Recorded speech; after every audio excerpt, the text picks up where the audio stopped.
नमस्कार। आज हम आपको श्री विनायक चतुर्थी की व्रत कथा सुनाएंगे। वैसे तो इससे जुड़ी हुई 4 कथाएं प्रमुख हैं, लेकिन आज हम आपको इससे संबंधित सबसे प्रसिद्ध कथा के बारे में बताने जा रहे हैं।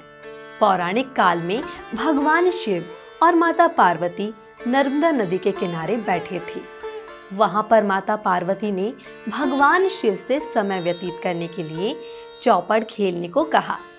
माता पार्वती की बात सुनकर भगवान शिव चौपड़ खेलने के लिए तैयार हो गए, परंतु प्रश्न ये उठा कि इस खेल में हार और जीत का फैसला कौन करेगा। जिसके बाद भगवान शिव ने कुछ तिनकों को एकत्रित करके एक पुतला बनाया और उसमें प्राण प्रतिष्ठा डाल दी। फिर उस पुतले से कहा, बेटा, हम चौपड़ खेलना चाहते हैं, लेकिन हमारी हार जीत का फैसला करने वाला कोई नहीं है, इसलिए तुम हमें ये बताना कि हम दोनों में से कौन हारा है और कौन जीता। इसके बाद भोलेनाथ और मां पार्वती का चौपड़ का खेल शुरू हो गया। ये खेल 3 बार खेला गया और संयोग से मां पार्वती तीनों बार खेल जीत गईं। खेल खत्म होने के बाद बालक ने हार जीत का फैसला किया, जिसमें उस बालक ने महादेव को विजयी बताया। इस गलत निर्णय को देखते हुए माता पार्वती बालक पर क्रोधित हो गईं और उन्होंने उसे अपंग होने के साथ कीचड़ में पड़े रहने का श्राप दे दिया। इस श्राप को सुनते ही बालक ने माता पार्वती से क्षमा मांगी और कहा कि उससे भूलवश ये गलती हो गई। बालक की क्षमा याचना सुनने के बाद माता पार्वती ने उस बालक को श्राप से मुक्त होने का उपाय बताया।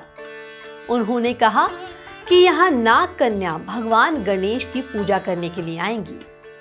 तब उनके कहे अनुसार तुम गणेश जी का व्रत करना। ऐसा करने से तुमको श्राप से मुक्ति मिल जाएगी। यह बताने के बाद शिव और पार्वती जी कैलाश पर्वत पर चले गए।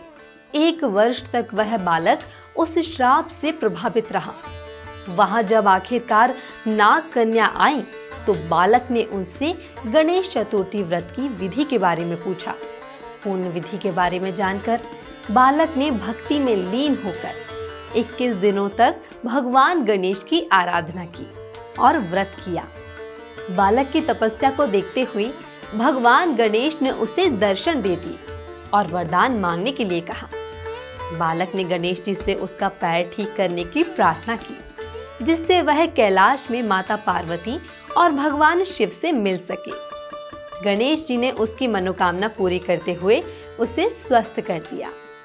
कैलाश पहुंचकर उस बालक ने शिव जी को जब इस व्रत के बारे में बताया तो उन्होंने भी माता पार्वती को मनाने और उनका क्रोध दूर करने के लिए यह व्रत किया।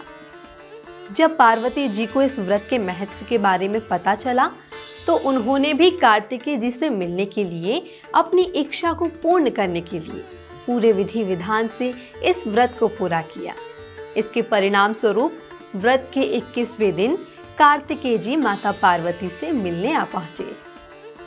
इस व्रत की महिमा को देखते हुए तब से लोग विनायक चतुर्थी का व्रत करते आ रहे हैं। इस व्रत को पूरी आस्था व श्रद्धा के साथ करने से सभी मनोकामनाएं पूर्ण होती हैं। तो भक्तों, इस वीडियो में आपने जाना विनायक चतुर्थी की कथा के बारे में। विनायक चतुर्थी की पूजा विधि व इसके महत्व के बारे में जानने के लिए श्री मंदिर के ऐप पर जाएं और इससे जुड़ी हुई अन्य जानकारी प्राप्त करें।